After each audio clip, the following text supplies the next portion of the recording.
Hey guys, how's it going? Toofty here, and today we have got another sentry spot guide for you, and we're looking at Goldrush. I'm so sorry, it's been ages since we've done one of these, but it's, I've had a lot of series on the go, a lot of ideas I wanted to try out, but I will continue this series, I promise. It's also been a bit trickier getting this footage ever since some of the latest updates. But now we've got the revote system at the end of the map. That's been really useful, so I can kind of replay Goldrush over and over again to get this footage. So today we're going to break it down into the 3 stages, so it gives me a bit more time. Didn't want to rush these and try and cram it all into one. So you'll get 3 videos in a row on Goldrush. And let's, as always, jump in and take a look at the map.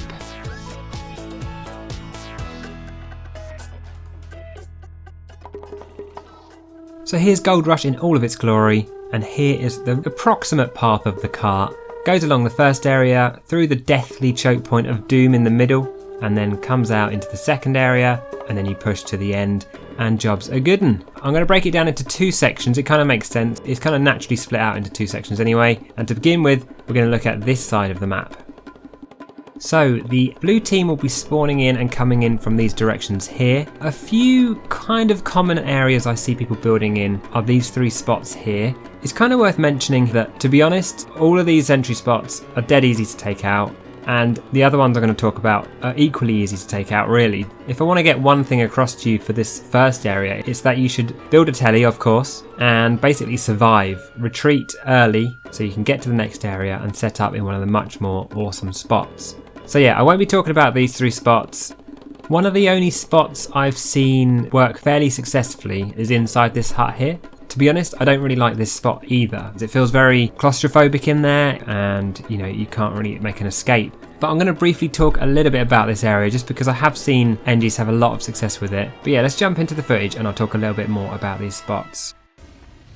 So yeah, this is the one we just talked about. Most people will probably want to put their sentry gun, within this window here. Dispenser just behind you, and then as always, spreading out your buildings, make sure they're less vulnerable to damage. So yeah, by building here, you get a nice view out the window. Obviously it's protecting from anyone coming up from behind you, but the fact of the matter is, if the teams are remotely balanced, and hopefully they will be, the blue team should be able to push past here and should be able to take you out. So the only thing I just want to stress is that you should really aim to try and get out alive. Here we've got a little spy trying to be cheeky. Sat my sentry from below there. I've not seen that too much before. Getting loads of attention from spies, but they're the least of my worries. It's when you get the demo man or the soldier who figure out you've got a base in here, and then they find a nice angle and you've got no chance. So the other thing about this spot is it's kind of a bit tortoise-shelly. You don't really get a chance to support your sentry gun and use your shotgun or anything, which I normally like to do.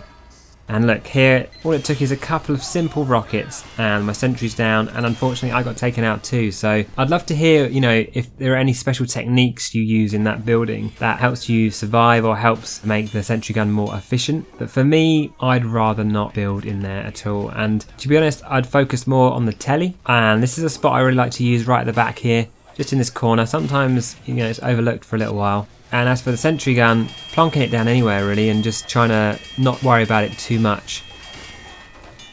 The only other thing you might want to do is use mini sentry guns, and the only reason I wouldn't do that normally is because, like I said, when you do get to the second area of the map, there are some really awesome places to build, and if you've got a mini sentry gun out, it just makes it a little bit more difficult to kind of prepare for that second area. Okay, let's take a look at the second area of the map where things get way more interesting. So the blue team will be coming from these directions here. They'll be trying to get this high ground to the top of the map, which I'll talk a bit more about in a sec. 2 very common sentry spots I see an awful lot are here and here. I find that these are very vulnerable. They do a fairly decent job. They cover a good amount of ground below, but each one has sight lines onto it, which it doesn't quite reach. I kind of use the one on the left sometimes, and I'll talk a little bit more about that in a second, but my absolute favourite spot to build in is just in this window here. It's an absolute beauty. It covers every single route in. So if you can get to this spot early and build up, it can be an absolute dream, and I'll talk a bit more about it in a second. The second spot, which is a little bit safer, but essentially does the same kind of thing, is just here. It's not covering that flank to the far left of the screen, but it's doing all the other good stuff, and it's a little bit less vulnerable. So I'll talk a little bit about this as well. The third one's a bit of a gimmicky one, but it's kind of within their area here, so you're going to need to do a sentry jump up to this point. And just to clarify, this is the room I'm talking about. It's just on this ledge right here. Obviously, you're going to get a lot of pressure from the stairs behind you, and then obviously it covers the normal route in out the window. So let's jump in and take a look at these spots. So this is the one I really wanted to talk about and really wanted to share with you guys. I put the sentry gun so it's facing directly towards that room opposite. Now there's a good reason for that. If you're coming up these stairs on the left, it's really difficult to take out the sentry gun. I've had to do it many a time as a demo and it's very difficult to do. Whereas if you're in the window opposite, you kind of got all the time in the world to spam. But if the sentry gun's directly facing that other room, so the moment they come up those stairs, they're fired upon, that makes it a lot harder for them to spam in. And even if it does take, a second for it to turn around and shoot at the stairs behind you, it doesn't really matter because it is really difficult to kind of attack from that angle anyway. Also, you should be pressuring those stairs with your weapon as well, so that should help make sure that any threats coming from that direction are dealt with. So here you can see, like heavies coming up the stairs. It takes a second for the sentry gun to turn around, but it just completely demolishes them. It would probably need an Uber or at least a pocket medic to push up with any effect. One thing I really like to do is to put my telly just out on this little ledge here. It means if all goes pear-shaped, sometimes the enemy misses it and means you can get back up here, which is always really nice. Those are my favourite spots, the ones that are really covering a lot of ground, are really pushed to the limit, and you can have a lot of fun with spots like this. And obviously with any spot, if you're up against a really good team, sometimes it goes down straight away, but sometimes you can end up holding for the entire game. So the second one I talked about was just here. Now I like to put it right on the edge there, just so it's got a nice view of everything down below, and it can even shoot almost directly below it, if you see what I mean. For some reason this scout's kind of watching me build. I don't know what his plan is. Maybe he's trying to knock me out. Who knows what he's doing. But yeah, I quite like to put the dispenser kind of opposite in that corner there, so you can tank any attacks coming up the stairs if you need to.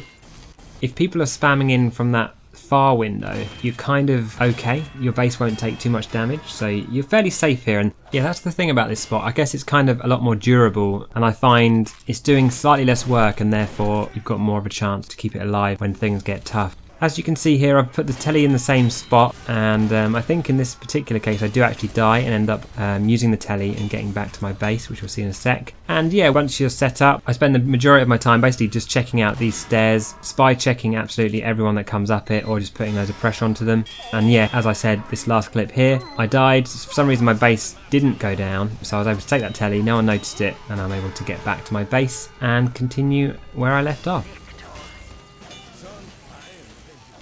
So those were my two favourite spots that I use in the majority of situations, but if you want to kind of mix it up, have a bit of fun, do something a little bit more quirky perhaps, then this one I've had a bit of success with, and it's been a lot of fun to try out.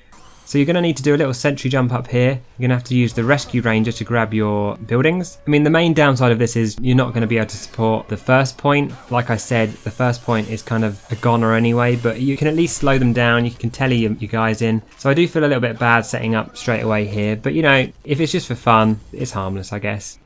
It's worth noting that I've actually made the sentry gun face the stairs, and again, it's a similar reason as before, but that direction is going to be really problematic, and I want to make sure anyone who peeks up there like a demo man is immediately fired upon to make their lives as hard as possible. Whereas if you're in the window opposite, or if you're coming through the normal route through, it doesn't matter if it takes a second for your sentry gun to turn around, it should be able to deal with them fairly well. Often the rule is that the further they are away, the harder it is for them to kind of lock onto your sentry gun quickly, and so it doesn't matter so much if it has to turn around a little bit more. But yeah, this one is a little bit vulnerable, and to be honest, they're bound to find a little sightline onto it. Here I'm getting a lot of pressure from all sorts of different windows and angles, and in the end, unfortunately, a couple of rockets, and immediately my gun goes down. So it's to be expected, but it can be definitely a lot of fun to try out. And just to finish up with this second area, I know I said these two spots are a bit boring and vulnerable, but I do find myself occasionally, if they've just steamrolled straight past to this kind of area here, I do occasionally whack a sentry gun just in this corner here, right round the corner, and the reason for that is sometimes it kind of gets missed until they're kind of pushing right onto the point, and it can do a little bit of surprise damage and sometimes slow them down quite nicely. But yeah, not very exciting, but occasionally I do find that useful to use as well. So yeah, there's some of the spots I like to use. I hope that was of interest to you guys. I'd love to hear if there are any spots I missed that are really awesome. I did try an awful lot of different spots, and these were just some of my favourites, but of course there are loads of other ones out there. It's also worth mentioning that sometimes 2 sentry guns as a combo can be really effective, so some of the spots I may have dismissed alongside another sentry gun, that can work really nicely. So I'm not saying some of these spots should never be used, but just kind of coming from the perspective of a solo engineer, if you like. But yeah, as I said, don't get too disheartened if you get beaten on this map, because to be honest, the blue team really should win most of the time on this map. It's a 3-stage map. You kind of want the attacking team, 80% of the time to get past the first round. But yeah, there's some really awesome spots there, a couple I absolutely love to use. But like I said, because it's the first round, there's a good chance the blue team will win in the end. And so that will lead us nicely to the next map, which I'll talk about in the next episode. And this second one has loads of ridiculously awesome spots to talk about. So I can't wait to share that with you guys. Thanks for watching, and I'll see you guys in the next episode.